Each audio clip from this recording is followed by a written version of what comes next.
김종국 목사의 가나안 명상.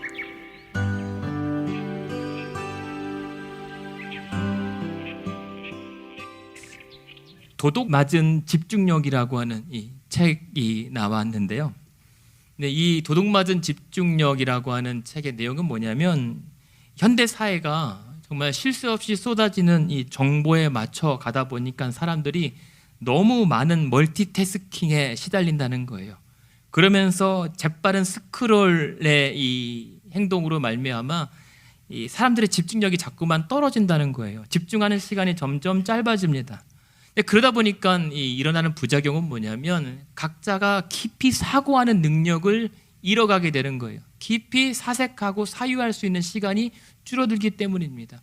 그러다 보니까 문제가 뭐냐면, 상호 간의 대화가 이어지지 않아요. 공감할 수 있는 능력을 상실했기 때문에 대화를 하는 게 그냥 내 얘기만 하고 끝나는 게 대화 수준이 돼버린다는 것이죠. 근데 이것이 개인의 집중력의 사건만이 아니라 더 나아가서 이 개인들이 모인 집단의 집중력도 함께 태화돼서 큰 문제를 야기해요. 왜냐하면 이 서로 얽혀 있는 그 공동체에 밀접하고 복잡한 이 미묘한 문제들을 해결해 나가야 되는데, 다 각자의 입장만 생각하고 교감을 못 이루다 보니까 그 공감하는 능력, 서로를 이해하는 능력도 함께 태화되어서 결국은 그 집단의 문제를 해결할 수 있는 능력도 같이 상실한다. 같이 집중해서 그 문제를 대처해야 되는데, 오늘날 전 세계에 여러 가지 급박한 문제가 있음에도 불구하고 그러한 집단의 집중력을 잃어버렸기 때문에 해결의 기미가 보이지 않는다라고 진단하고 있어요. 그러면서 이러한 문제들을 빨리 회복해야 된다. 그런 잃어버린 집중력을 회복하기 위해서는 두 가지 일을 선행해야 되는데, 첫 번째, 우리의 집중력을 방해하는 그 방해물들을 빨리 제거하라, 치우라. 우리를 산만하게 만드는 요소들을 제거하라. 그리고 거기서 끝나는 것이 아니라 대신 내가 집중함으로 말미암아 만족할 수 있는 그 요소, 그 원천을 바꾸라. 내가 집중할 수 있는 대상을 찾아야 한다 라고 하는 거예요. 그러니까 치우기만 할 게 아니라 내가 집중할 것이 무엇인가를 찾는 것이 근원적인 해결책으로 제시를 합니다. 그러면서 이 책에서 재미있는 게 뭐냐면, 두 가지 집중력 회복의 사례를 제시해요. 그게 비둘기와 화가입니다. 이게 무슨 말이냐면, 이 스키너라고 하는 사람이 집중력을 회복하는 방법이 딱 하나 있다. 그것은 보상 효과를 이용하면 된다.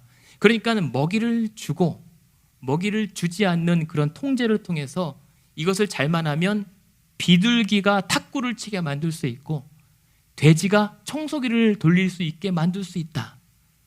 반복학습으로 통제 훈련을 통해서요. 어떻게 하면요? 보상만 잘해주면. 근데 이것이 비둘기만이 아니라 사람의 행동도 마찬가지로 보상만 잘해주면 그 보상이 이 확정된 문제에 집중할 수 있게 만들 수 있다. 이게 첫 번째 방법이에요. 그런데 반면 미하이라고 하는 이 사람, 몰입의 기술이라고 하는 책을 오래전에 쓴 이 베스트셀러 작가가 있는데, 아니다.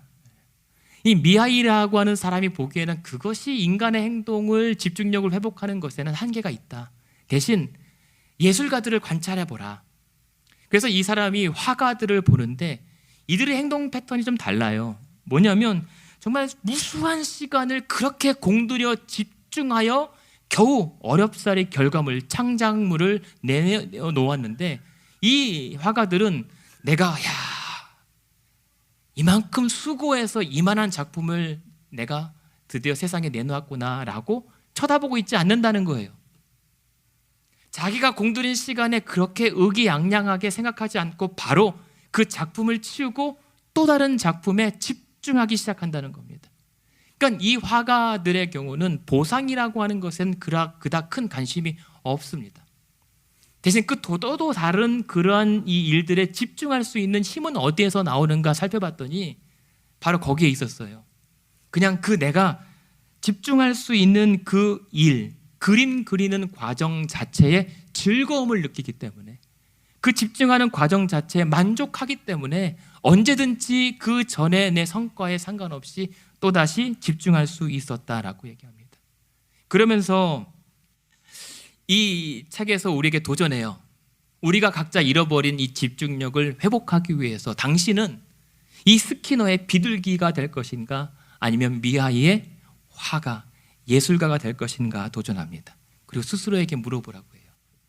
근데 이 얘기를 왜 말씀드리냐면 저는 이 고민이야말로 우리가 어떻게 잃어버린 집중력을 회복하고 그 회복하는 과정이 비둘기일지 화가가 될지에 대한 선택의 고민이 바로 다름 아닌 우리 현대 교회와 성도들에게 던지는 질문 그리고 도전이라고 생각했기 때문이에요. 무슨 말이냐면 오늘날 이 시대가 너무 급박하게 돌아가다 보니까 이런저런 이유로 여러 가지 많은 사건 사고가 있다 보니까 오늘날 우리도 마찬가지 그리스도인들이 정작 집중해야 할 일들을 상실하고 우리의 성도들의 집중력도 도둑맞은 것은 아닌지 생각되었기 때문입니다.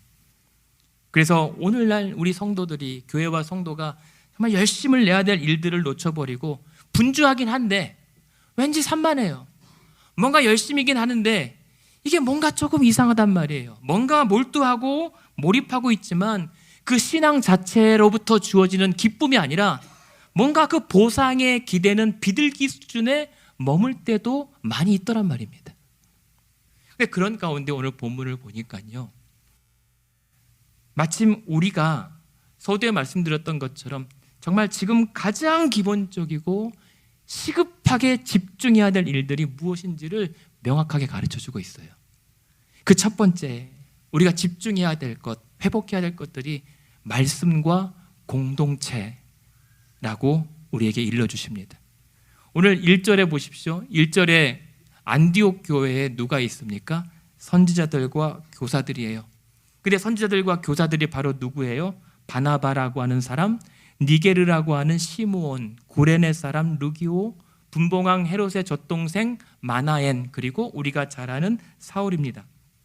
그러니까 이것은 뭘 말하냐면 이 안디옥 교회에는 인종과 문화와 배경이 너무나도 다양한 사람들이 한 공동체를 이루고 있었던 거예요. 쉽게 생각해도 사실은 하나 되기 힘든 공동체입니다. 너무 다양하고 너무 달라요. 사연이 달라요. 그럼에도 불구하고 이 안디옥 교회가 선교의 중심지가 되고 교회가 하나 될 수 있었던 힘은 어디에서 나왔을까? 그것은요, 이 다양성이라고 하는 이 분자가 그 말씀이라고 하는 공통 분모를 품고 있기 때문이거든요. 그러니까 말씀이라고 하는 그 틀 안에 이 다양한 이 배경들이 오히려 풍성한 은혜의 결과를 가져다 주는 것이었어요. 왜 그렇죠? 이들이 누구였어요? 1절 보세요. 이들은 선지자들과 교사들이었어요. 그러니까 말씀을 가르치고 말씀을 선포하고 전파하는 일에 애썼던 사람들이 이 교회를 이끌고 갔기 때문에 그들로 말미암아 그 말씀의 힘으로 말미암아 교회가 구심점이 생기는 거예요. 잡아당기는 흡인력 때문에 그 다양한 성도들이 하나 되고 믿지 않은 수많은 성도들이 교회로 몰려오게 됩니다. 앞선 11장 20절 21절 한번 찾아보세요.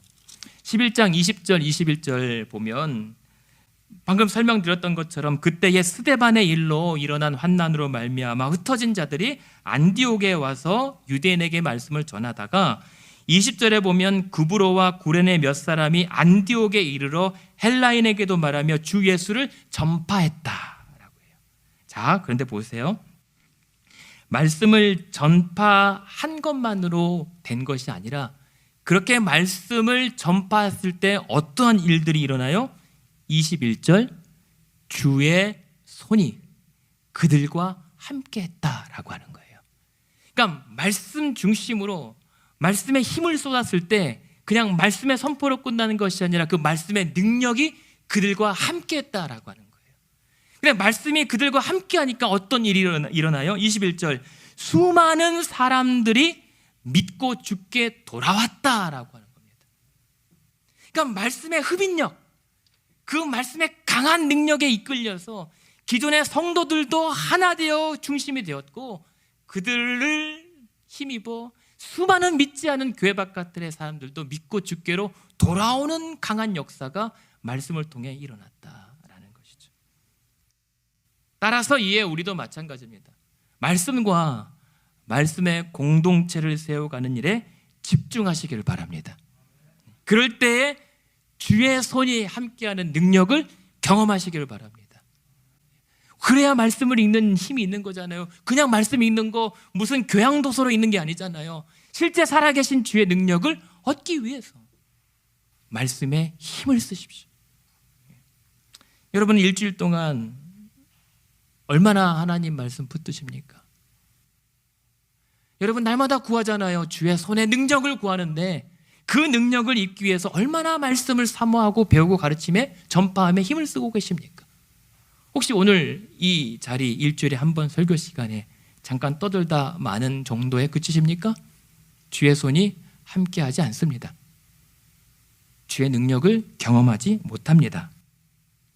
더군다나 그것이 개인의 차원을 넘어서 이게 교회와 성도의 영역으로 확장될 때에 성도의 집중력이 말씀이 아니라 다른 것으로 일어날 때 말씀의 능력은 없습니다. 성도 간의 나눔이 말씀으로 이어질 때 그 말씀의 강한 흡인력 때문에 하나 되고 연합하고 모든 인종과 배경이 다른 자들이 한마음 한뜻이 되어 주의 몸된 교회를 이루고 오히려 믿지 않은 수많은 사람들이 주께로 끌어당겨지는 이끄심에 따라 돌아오는 역사가 말씀의 역사와 흥왕인데 12장 보십시오. 24절에 하나님의 말씀은 흥왕하여 더하더라. 그러하거늘 성도 간의 나눔에 말씀이 아니라 다른 것으로는 너무나도 다른, 아니 인종이 같아도 하나 되기 힘든 이 많은 사람들을 묶을 수는 없습니다. 대신 만약 교회와 다양한 성도들이 말씀 아닌 다른 것으로 하나 될 수 있다면, 아니 하나 되어 있다면 그것은 교회가 아니라 동호회일 것입니다. 동호회가 무엇이에요? 오고 싶으면 오고 안 오고 싶으면 안 오고 그냥 그런 것이에요. 조직이란 말입니다. 교회는 그러나 주의 말씀의 능력이 임한 곳입니다.